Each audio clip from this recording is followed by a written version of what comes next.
안녕하십니까, 이재필입니다. 오늘은 좀 특별하게 구성을 좀 꾸며봤습니다. 그동안 레인보우 로보틱스에 대해서 많이 말씀을 드렸는데 짜투리 이렇게 말씀드리다 보니까 그렇게 크게 와 닿지 않으시는 것 같은데, 제가 오늘 레인보우 로보틱스에 대해서 자세하게 좀 설명드릴 테니까요. 이 시청자님들께서 스스로 이 종목에 투자를 해야 될까 말아야 될까, 그 부분을 판단해 보시기 바라겠습니다. 먼저 시장은 간략하게 짚어보고 넘어가야 되니까 말씀드리도록 하겠고요. 자, 오늘 코스피 시장하고 코스닥 시장은 서로 좀 엇갈리는 모습이 나왔죠. 코스피 시장에서는 삼성전자가 약하면서 0.4% 정도 하락 마감했고요. 코스닥 시장의 경우에는 2차 전지, 양극재 쪽들, 그리고 제약바이오 이런 쪽들이 강하게 움직이면서 1.07%나 상승 마감했습니다. 하지만 지금 오늘 코스닥 시장 역시 마찬가지입니다. 이 지수는 올랐음에도 불구하고 하락 종목이 많았어요. 그래서 양시장 합산해서 하락 종목 수가 한 340 종목이 많아서 그렇게 체감 지수가 좋은 시장은 아니었다라고 보시면 될 것 같고요. 일단 뭐 외국인들이 이 현물 시장에서 코스피 시장에서 매도를 좀 했는데, 그 매도한 이유는 환율 때문이다라고 봅니다. 뭐 지난주하고 최근 들어서 환율이 좀 많이 올라왔죠. 그래서 환율 상승에 따른 외국인들 매수 탄력 둔화가 조정의 원인이었다, 이렇게 보시면 될 거고요. 이번 주는 그렇게 아주 특별한 뭐 경제 지표라든가 일정 이런 거는 존재하지 않습니다. 물론 주 후반에 가게 되면 미시간대에서 나오는 소비자 물가지수, 기대 인플레, 소비자 심리지수 이런 것들도 나오고요. 금요일에는 PC 물가가 발표가 됩니다. 근데 저 부분도 그렇게 큰 영향은 없을 것 같아요. 왜냐하면 미국 시장이 이번 주 금요일 휴장입니다. 저기서 물가가 뭐 조금 높게 나왔다고 하더라도 쉬는 기간 동안 이렇게 거치면서 좀 이 충격이 완화가 될 겁니다. 뭐 예상치 나오는 거를 보면 이 헤드라인 물가는 전년 동기비는 헤드라인이나 그다음 근원 물가나 마찬가지로 좀 똑같은 비슷한 수준으로 나올 걸로 예상되고요. 월별 물가는 이 헤드라인의 경우에는 조금 올라갈 걸로 나옵니다. 그리고 근원 물가 같은 경우는 조금 떨어질 걸로 나오는데, 뭐 저 부분은 시장 휴장으로 인해서 그렇게 큰 영향은 없이 좀 제한적일 가능성이 많다, 이렇게 말씀드리겠습니다. 자, 그러면 우리나라 시장 코스피 시장부터 좀 짚어보고 넘어가도록 하겠습니다. 자, 코스피 시장 같은 경우는 뭐 아침에 좀 플러스 출발했어요. 그랬다가 좀 요렇게 밀리는 모습이 나왔는데, 오후장 들어서 좀 쭉 밀렸다가 이 원달러 환율도 오전장에 보면 마이너스까지 나왔었습니다. 그러니까 요거는 당국에서 조금 개입이 있었던 것 같아요. 밀렸다가 오후장 들어서 조금 반등하는 모습이 나왔는데, 자, 뭐 지금 시장이 좀 낙폭 축소하는 모습이 나왔으니까 그렇게 우려할 정도로 그런 모습은 아니다라고 볼 수 있을 것 같고요. 자, 일봉 한번 보겠습니다. 자, 코스피 시장 일봉인데요. 지금 지난주 목요일 날 갭으로 빵 뚫었죠. 지금 갭이론이라는 걸 보게 되면 그렇습니다. 갭은 뭐 3번 정도 이렇게 보는데요. 처음에 돌파 갭, 그 다음에 계속 갭, 그 다음에 소멸 갭, 이렇게 봅니다. 자, 이 돌파 갭이라는 거는 말 그대로 어떤 저항선 부분들, 이런 것들을 돌파하는 갭이다라는 얘기예요. 통상 갭은 발생되고 난 다음에 뭐 늦어도 5일 내, 5거래일 내 이거를 메꾸면 갭은 의미가 없어집니다. 하지만 그 기간 내 메꾸지 않을 경우에는 상당히 그 방향으로 상당히 좀 강하게 움직이는 그런 경향이 있다라는 거. 그렇게 되면 지금 갭 발생되고 난 다음 3거래일이 지났죠. 벌써 3거래일이 지났습니다. 그렇기 때문에 이 발생된 갭, 목요일에 발생된 갭, 이거는 돌파 갭일 가능성이 굉장히 높다라고 보시면 될 것 같고요. 이게 돌파 갭이다라면 뭐 이렇게 올라왔다가 뭐 이런 모습 나오다가 이런 모습, 이렇게 움직일 가능성이 많습니다. 그러니까 시장에 대해서는 그렇게 나쁘게 볼 필요가 없다라는 겁니다. 자, 그리고 일단 뭐 수급 상황 전체적으로 한번 짚어보겠습니다. 자, 코스피 시장의 수급 보시게 되면 일별로 볼게요. 일자별로 보게 되면, 자, 오늘은 이 외국인들 요거 선물이죠. 자, 코스피 시장 수급, 현물 시장부터 먼저 보겠습니다. 자, 굉장히 좀 많이 매수를 했다가 오늘 419억을 팔았어요. 근데 이게 장중에 마이너스 1,500억 정도를 매도했었으니까 오후장 들어서 1,000억 이상을 다시 매도했던 거를 채워 넣는 모습이었습니다. 그러니까 외국인이 매도 전환은 했지만 그렇게 나쁘지 않은 수급이다라고 보시면 될 거고요. 자, 선물 시장에서 조금 외국인들 매도가 나왔는데 그 부분 한번 살펴보게 되면 결론적으로는 이 선물 시장의 수급도 그렇게 뭐 많이 나쁘게 볼 필요는 없습니다. 자, 지금 3,500억 정도 외국인들 매도했고 금요일도 800억 정도를 매도했죠. 근데 그 전에 매수한 거 이때도 롤오버 된 겁니다. 요게 목요일 날 만기 당일이었는데 자, 요런 것들이 지금 저 6월물에서 9월물로 롤오버 되는 과정에서 9월물 미결제 약정이 그쵸. 예, 6월물 미결제 약정이 많이 이렇게 늘어나는 모습이었어요. 자, 요게, 좀 6월물로 3월물을 많이 이월했다는 얘기니까 포지션 자체는 상방이다. 요렇게 보시면 될 것 같습니다. 자, 그러면, 예, 코스닥 시장도 간략하게 한번 짚어보겠습니다. 자, 코스닥 시장의 경우는 코스피 시장보다는 상당히 좀 견조한 모습이 나왔죠. 자, 코스피 시장하고는 정반대예요. 코스피 시장 같은 경우는 플러스 출발했다가 이렇게 했다가 이런 모습이 나왔는데 코스닥 시장 같은 경우는 플러스 출발했다가 바로 이렇게 들어올리는 모습이었죠. 그러고 난 다음 오후장 내내 매물 소화하면서 코스피 대비해서 상당히 견조한 모습을 보였습니다. 그 이유는 딴 거 없습니다. 코스피보다 덜 올랐기 때문에 그래요. 자, 일봉 보시게 되면 코스피 시장의 경우에는 이 전에 있던 고점 이 자리까지 다 뚫은 상태입니다. 근데 코스닥 시장 같은 경우는 이제 전고점을 뚫은 상태죠. 그리고 자, 여기서 보시게 되면 지지선이 또 어느 정도 확보가 된 것 같습니다. 여기서 갭 뜬 자리 있죠.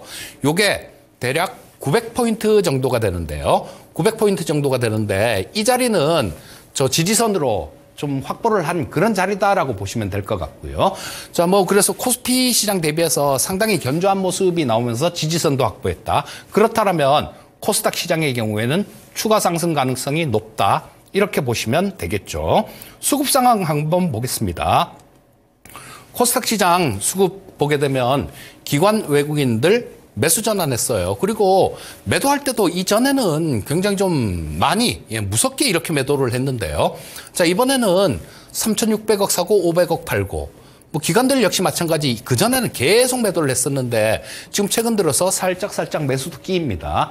즉 코스닥 시장의 수급 그렇게 나쁘지 않다라는 얘기예요. 자, 이런 부분들을 본다라면 일단 뭐 단기간에는 코스닥 시장이 코스피 시장보다 좀 유리한 국면이다 이렇게 보시면 되겠지만 또 중장기적으로는 또 이렇게 좀 밸런스를 맞춰가는 그런 흐름이 나올 가능성이 굉장히 높습니다. 자, 오늘 뭐 좀 간략하게 좀 시장에 대해서 말씀드렸고요. 오늘은 로봇 관련되는 부분에 대해서 좀 말씀드리겠습니다. 여러분, AI하고 로봇은요. 이거는 어떤 답이 나오냐? 무한 시너지입니다. 무한 시너지. 자, 요거는 어떤 얘기냐? 자, 지금 현재 이 세상의 모든 일을 하는 게 누굽니까? 인간이 하잖아요. 사람이 합니다. 그래서 로봇하고 AI하고 로봇이 결합했을 경우에는 사람하고 똑같은 그런 결과를 도출할 수 있어요. 게다가 이 로봇 같은 경우는 AI로 교육을 시켰을 때는 사람보다 훨씬 더 나은 성과를 보일 수 있다는 거예요. 그렇기 때문에 진짜 뭐 이거 일자리 생각하면 좀 답답합니다, 저도. 하지만 일자리하고 뭐 이런 부분들은 저 정책 당국자들이나 뭐 그 관련되는 분들이 할 일이고요. 각자 자기 자리에서 최선을 다하면 되는 거죠. 우리는 투자자입니다. 투자자이기 때문에 이런 쪽, 시장의 중심에 있는 쪽, 이런 쪽에 관심을 갖고 거기에 서 있어야 된다라는 얘기예요. 여러분들 시간이 좀 지나면요. 사람 수보다 로봇 숫자가 더 많이 이렇게 생길 거예요. 지금 로봇 해봤자 산업용 로봇이 전 세계 공장에서 한 380만 대 정도, 이 정도가 돌아다니면서 제품을 생산하고 있고요. 이 산업용 로봇이 가장 많죠. 그리고 협동 로봇 지금 이제 시작 단계고, 뭐 서빙 로봇이라 그래도 몇 대 안 되고, 자, 그리고 로봇 청소기까지 다 합쳐도 1,000만 대도 안 됩니다. 그보다 훨씬 낮은 숫자예요. 자, 그렇게 되면 지금 지구상의 인구가 80억이죠. 대략 80억 정도 되죠. 그러면 로봇 같은 경우는 지금 현재 시장보다 1000배 정도 이상은 클 수 있다라는 겁니다. 그래서 여러분들 이 로봇 저 먼 얘기 아니냐 이렇게 얘기하시는 분들 아직도 많습니다. 근데 그거 진짜 크게 잘못 생각하고 있는 거예요. 우리 앞에 다가온 현실이다라는 얘기입니다. 그리고 여기서 가장 먼저 개화할 섹터는 협동 로봇이에요. 협동 로봇. 자, 요거는 우리 이제는 처음에 협동 로봇 말씀드릴 때는 낯설어 하시는 분들이 많았는데 이제는 아마 거의 대부분 아실 겁니다. 산업용 로봇은 좀 규모가 커서 그 자동차 제조 공장이나 이럴 때 막 스파크 팍팍 튀기면서 그 나오는 거 빨간 로봇 환학에서 만드는 거예요, 일본. 그런 게 대부분인데 협동 로봇이라는 거는 사람하고 같은 공간에서 일할 수 있는 겁니다. 이 산업용 로봇은 사람하고 같은 공간에 일을 할 수가 없어요. 법으로 그렇게 돼 있습니다. 자, 이 협동 로봇이 가장 먼저 개화가 될 섹터예요. 근데 이게 성장률이 연 30% 이상 성장을 할 거다. 이런 전망들이 지배적입니다. 그러면 여러분들 앞으로 지속해서 이렇게 30% 이상 성장할 섹터들 이런 쪽이 과연 어디에 있겠습니까? 초기 단계에서 잡아서 갖고 갔을 때 가장 큰 수익을 얻을 수 있는 거죠. 그게 바로 로봇 섹터다라는 얘기입니다. 자, 그래서 일단 로봇에 대한 부분들은 간략하게 전체적으로 요 정도까지 하기로 하고요. 레인보우 로보틱스에 대해서 좀 설명을 드리겠습니다. 자, 이 레인보우 로보틱스는 뭐 하는 회사냐? 종합 로봇 기업이다라고 보시면 돼요. 자, 이 하는 거는 제일 처음에 이족 보행, 그러니까 휴머노이드죠. 휴머노이드. 그 다음에 사족 보행 로봇, 로봇개라고 얘기를 합니다. 네 다리 달린 거. 그리고 협동 로봇. 협동 로봇 방금 설명드렸죠. 그 다음에 또 자율주행 로봇. 요거는 뭐 요 그냥 서비스 로봇 이렇게 하겠습니다. 서비스 로봇. 자, 그 다음에 천문 마운트라는 게 있어요. 천문 마운트. 이것도 로봇 기술을 이용해서 만드는 건데 이것도 군사용으로 굉장히 유용하게 쓰일 기술입니다. 자, 이 로봇 기업들을 보게 되면 대체적으로 한 가지밖에 안 합니다. 예를 들면 그 보스턴 다이나믹스라고 현대차에서 유수한 기업이 있죠. 그거는 이족 보행, 사족 보행 뭐 이런 거고, 그 다음에 그 LIG 넥스원에서 투자를 해서 그 LIG 넥스원을 상한가를 가게 만들었던 고스트 로보틱스, 요런 거는 거의 사족 보행 쪽입니다. 그리고 뭐 테슬라나 뭐 요런 쪽에서 하는 거, 피규어 AI 요런 데서 하는 거는 휴머노이드래요. 자, 근데 이 레인보우 로보틱스는 종합 로봇 기업이다 이렇게 보시면 됩니다. 다 하는 거예요. 자, 요게 처음에 제가 오늘 아예 마음 먹었어요. 마음 먹고 설명해 드리는 겁니다. 지금까지 말씀드렸던 부분들을 뭐 단락단락 이렇게 말씀드리니까 조금 부족한 면이 있는 것 같아서, 처음에 이 레인보우 로보틱스는 법인은 2011년에 법인을 만들었는데요. 처음에는 그런 형태가 아니었어요. 자, 카이스트 오준호 교수 팀이, 자, 이분이 2004년도에 휴보라는 이족 보행 로봇을 처음에 개발했습니다. 근데 이게 세계에서 두 번째예요. 첫 번째는 뭐냐? 일본 혼다에서 만든 거였습니다. 혼다에서 아시모라는 로봇을 만들었어요. 근데 이거 차이가 얼마나 나는지 아십니까? 아시모 같은 경우는 일본에서 우리 이거 만들었어 라고 얘기를 하고 그냥 걷는 거 이 정도만 시연하고 그 자세한 스펙이나 뭐 내용들 이런 것들은 공개를 안 했습니다. 근데 뭐 얘기들 하는 거 보면 아시모를 만드는데 대략 20년 정도 걸렸고 2천억 이상 돈이 투자가 됐다라고 얘기를 합니다. 근데 오준호 교수님이 이 휴보를 만든 거, 요거는요, 시간도 그렇게 크게 계속 연구하시던 분이니까요.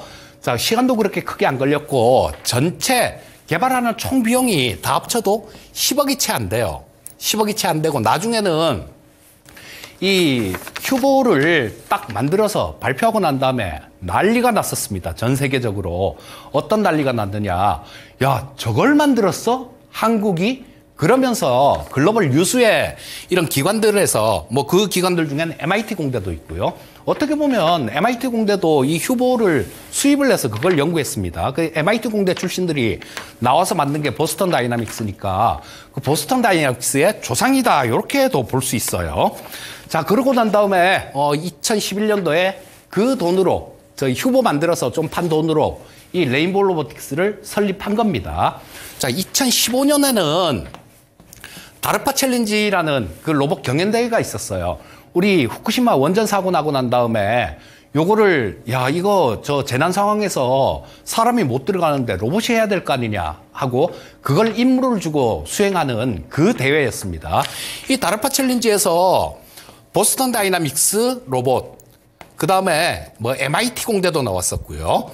여러 세계 유수의 엄청나게 많은 그런 로봇들이 여기에 참여를 했습니다. 근데 레인보우 로보틱스가 우승했어요. 자, 이 얘기는 제가 2022년도에도 말씀드렸던 얘기예요. 근데 누가 그러더라고요. 그 얘기를 하니까 보스턴 다이나믹스가 로봇 기술 중에 최고다. 뭐 이런 얘기를 하세요. 그분은 요지를 잘못 집은 거죠. 저는 주식을 보고 말씀을 드린 거고, 그분은 또 뭐 이게 상세적으로 들어가면 보스턴 다이나믹스 로봇은 유압 로봇이고 이건 전기로 하는 거기 때문에 비교 자체가 좀 안 되는 부분들이 있습니다. 자, 그래서 여기서 우승한 그것 때문에 굉장히 인지도를 많이 쌓았어요.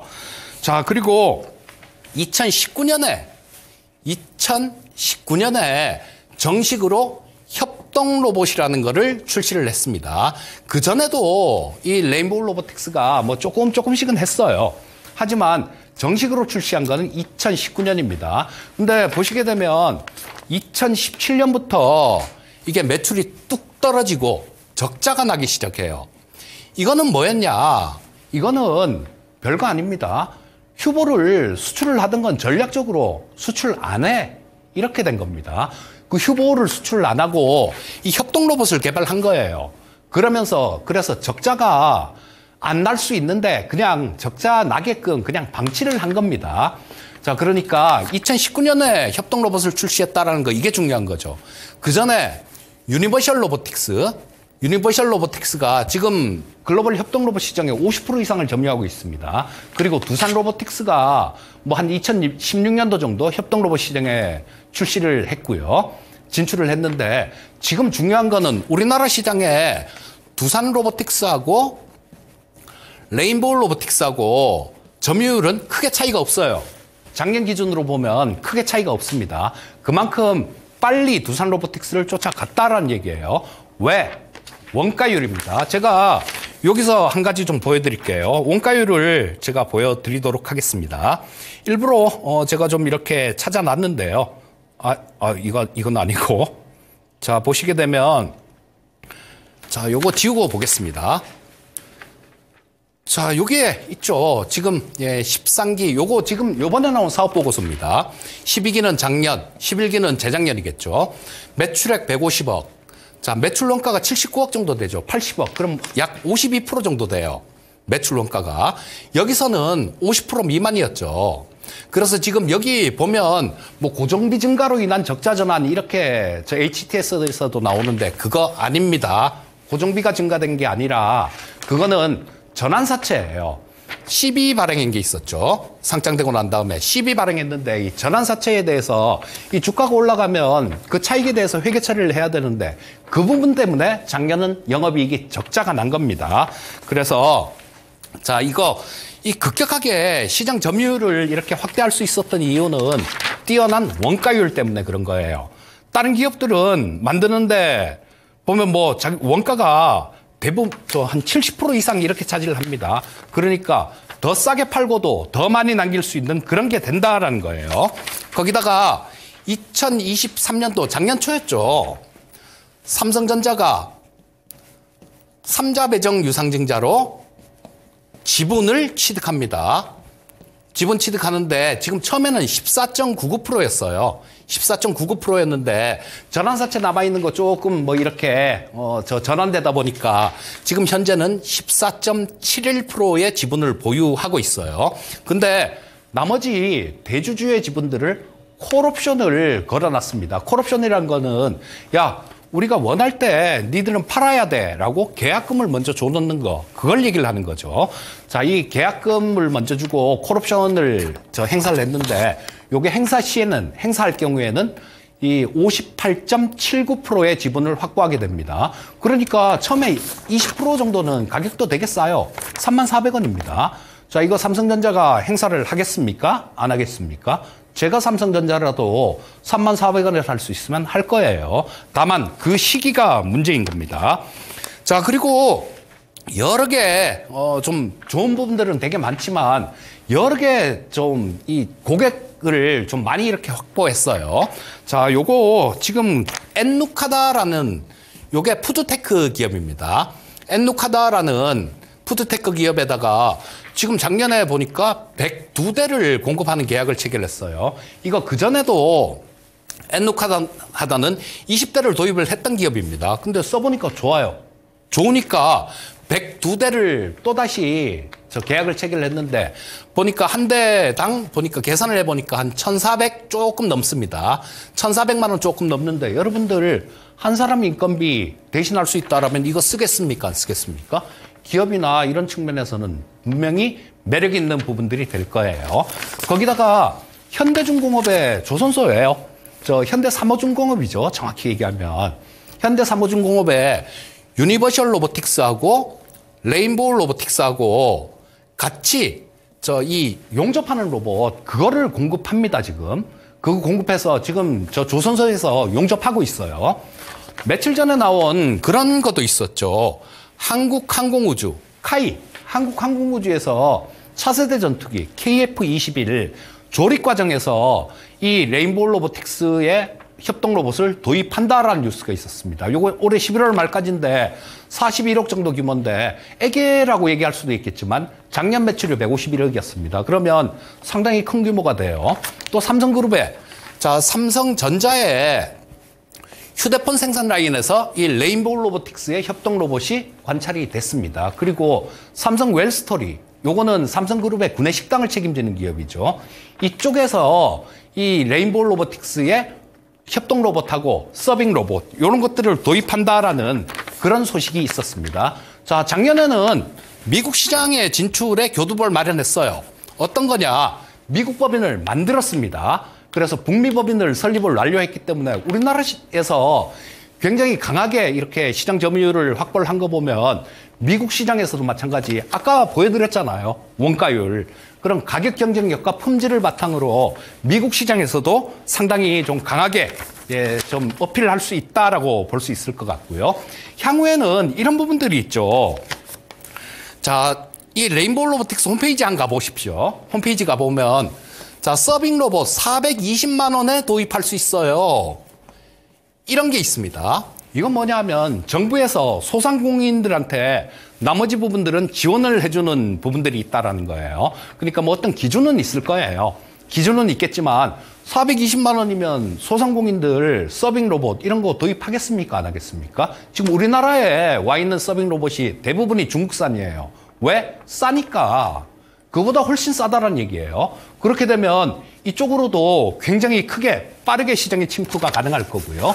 현대 로템하고 사적 보행 로봇에 대해서 이 군용으로 개발하는 거, 계약 체결을 한 게 있습니다. 지금 개발 중이에요. 그리고 삼성전자는 휴머노이드 로봇을 만들어서 이걸 반도체 공장에다 투입하겠다라고 얘기를 합니다. 미국의 반도체 공장 짓고 있죠. 이거 미국 인건비가 우리나라보다 훨씬 더 비싼데 뭘 믿고 짓겠습니까? 거기에는 사람을 안 쓰고 로봇을 쓰겠다라는 얘기예요. 자, 휴머노이드 로봇을 만든다라면 바로 이 레인보우 로보틱스가 만들어서 공급하게 될 겁니다. 자, 그리고 천문 마운트도 있는데 요거는 스파이 위성 같은 것들 이런 거 좀 이렇게 관찰을 추적할 수 있는 그런 부분인데 조금 이거 설명하자면 조금 길어지니까요. 일단 천문 마운트라는 거 요런 것도 굉장히 유용한 기술을 갖고 있다라면 라고 보시면 될 거고요. 자, 아까 말씀드렸듯이 작년에 적자 전환한 거 이거 전환사채 회계 처리 과정에서 나온 겁니다. 그러니까 뭐 크게 신경 쓰실 부분들이 아니다라고 말씀드릴 수 있겠어요. 자, 지금 빨리 말씀드린다고 빨리 말씀을 드렸는데 지금 뭐 얘기 드릴 거 하루 종일 얘기를 해도 할 것 같아요. 자, 하지만 이 정도면 우리 시청자님들한테 어느 정도 와 닿았을 겁니다. 자, 요거 스스로 판단을 해보세요. 이 종목을 사서 들고 갈 것이냐 말 것이냐 이런 부분들. 저는 지금 지인들이나 제 주변에 뭐 우리는 그렇게 하고 있습니다. 처음 뭐 이거 안 갖고 계신 분들 같은 경우는 조정받을 때 계속 사세요. 매집하세요. 이런 말씀 드리고 있고요. 들고 계신 분들은 그냥 끝까지 들고 가세요. 이런 말씀 드리고 있습니다. 참고하셔서 투자를 하시기 바라겠고요. 자, 마무리해야 될 시간이네요. 자, 시장은 급격한 조정은 나오지 않을 것 같습니다. 그래도 아까 말씀드렸듯이 하락 종목이 많은 시장이에요. 그렇기 때문에 우리는 더 시장의 중심에 서 있는 그런 섹터를 집중 공략해야 됩니다. 자, 그 중심에는, 지금 시장의 중심에는 누가 뭐래도 AI가 있죠. 로봇이 있습니다. 그리고 밸류업 프로그램 관련주들이 있습니다. 자, 이 부분 참고하셔서 투자하시면 좋을 것 같고요. 저는 저녁에 야인 시대 때 또 뵙도록 하겠습니다. 감사합니다.